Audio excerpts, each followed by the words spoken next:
CBIC के हवाले से एक बड़ी अपडेट। जी हां, 17 अप्रैल को सीबीआईसी की तरफ से एक बड़ी अपडेट निकलकर सामने आ रही है। क्या है ये बड़ी अपडेट? अपडेट ये है कि 17 अप्रैल को सीबीआईसी ने एक न्यू इंस्ट्रक्शन इश्यू किया है अपने ऑफिसर्स के लिए। इस इंस्ट्रक्शन का सब्जेक्ट मैटर है जीएसटी में न्यू रजिस्ट्रेशन संबंधित गाइडलाइंस।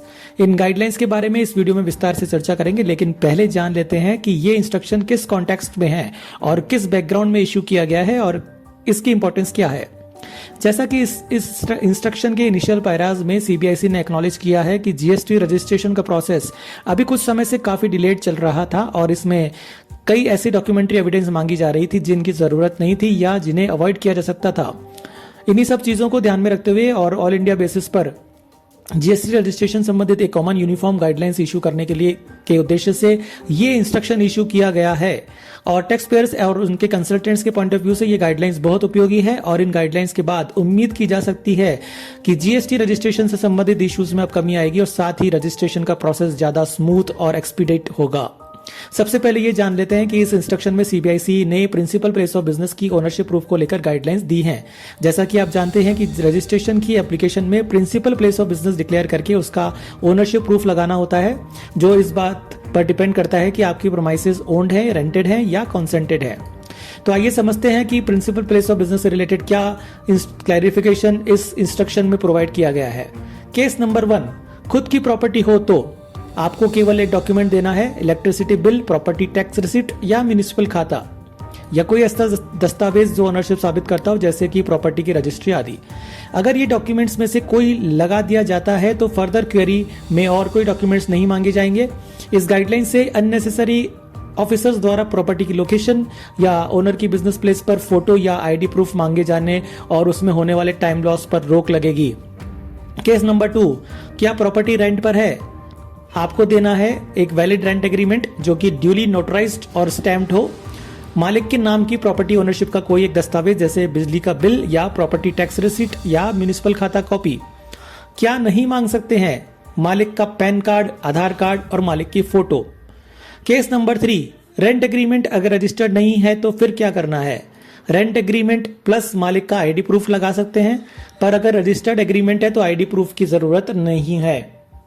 केस नंबर 4, अगर प्रॉपर्टी किसी क्लोज फैमिली मेंबर या क्लोज रिलेटिव से ली गई है और कॉन्सेंटेड है तो consent letter on plain paper along with ID of the consenter and ownership proof documents like light bill, property tax receipt, khata copy etcetera.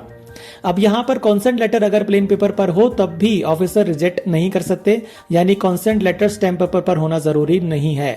Case number 5, अगर shared प्रोमाइसेस है तो रेंट एग्रीमेंट प्लस प्रॉपर्टी का एक दस्तावेज जैसे electricity bill आदि। अगर rent agreement नहीं है तो कॉन्सेंट लेटर और ओनर का आईडी प्लस प्रॉपर्टी का डॉक्यूमेंट। केस नंबर 6, अगर कोई डॉक्यूमेंट नहीं है तब आप एक एफिडेविट देंगे स्टैम्प पेपर पर नोटराइज होने पर या मजिस्ट्रेट के सामने, और कोई ऐसा डॉक्यूमेंट जो प्रॉपर्टी के कब्जे को दर्शाए जैसे इलेक्ट्रिसिटी बिल आपके नाम पर। Part 2, constitution of business. अब बात करते हैं बिजनेस के स्ट्रक्चर की। जैसे अगर कोई बिजनेस पार्टनरशिप है तो आपको सिर्फ पार्टनरशिप डीड देनी है और ऑफिसर ऐसे केसेस में उद्यम सर्टिफिकेट, एमएसएमई या ट्रेड लाइसेंस आदि की मांग नहीं कर सकता। अगर सोसाइटी, ट्रस्ट, क्लब या गवर्नमेंट बॉडी है तो उनका रजिस्ट्रेशन सर्टिफिकेट देना काफी होगा। कौन कौन सी क्वेरी अवैध मानी जाएगी? ऑफिसर्स अक्सर कुछ ऐसे सवाल पूछ लेते हैं जिनका रजिस्ट्रेशन से कोई लेना देना नहीं होता। अब ये क्वेरीज अलाउ नहीं है, जैसे कि आपके ऑथराइज सिग्नेटरी का पता उसी शहर में क्यों नहीं है, आप जो HSN कोड डाल रहे हैं वो राज्य में प्रतिबंधित है, या आपके प्रोमाइसेस से इस तरह का बिजनेस या एक्टिविटी नहीं हो सकती। फॉर एग्जाम्पल, अगर कोई ऑनलाइन कोचिंग का काम कर रहा है और उसका पता एक घर का है तो ये कहकर एप्लीकेशन रिजेक्ट नहीं की जा सकती कि ये घर का पता है और यहां से बिजनेस का काम नहीं हो सकता। Part 4, processing timeline. अगर एप्लीकेशन रिस्की नहीं है, यानी कि सिस्टम द्वारा उसको रिस्क प्रोफाइल में नहीं डाला गया है, तो उसे 7 वर्किंग डेज के अंदर अप्रूव करना होगा। अगर रिस्क प्रोफाइल में है तो फिजिकल वेरिफिकेशन करके 30 दिनों में अप्रूव या रिजेक्ट करना होगा। फिजिकल वेरिफिकेशन में GPS photo, on site documents और रिपोर्ट को 5 दिन पहले अपलोड करना होगा। सीबीआईसी ने ऑफिसर्स को भी जिम्मेदार ठहराया है कि वे प्रोसेसिंग पर नजर रखें, अननेसेसरी क्वेरीज से बचें, स्टाफ की कमी न हो और टाइमलाइंस का पालन करें। तो ये थी पूरी जानकारी इंस्ट्रक्शन नंबर 3 के बारे में। अगर आप एक जीएसटी प्रैक्टिशनर है तो ये वीडियो आपके काम को आसान बना सकता है। इस संबंध में अगर आपका कोई कमेंट है या कोई सवाल है तो कमेंट बॉक्स में लिखकर जरूर पूछें। वीडियो अगर पसंद आया हो तो लाइक करें, शेयर करें और चैनल को सब्सक्राइब करें जीएसटी की हर अपडेट पाने के लिए। Thank you very much.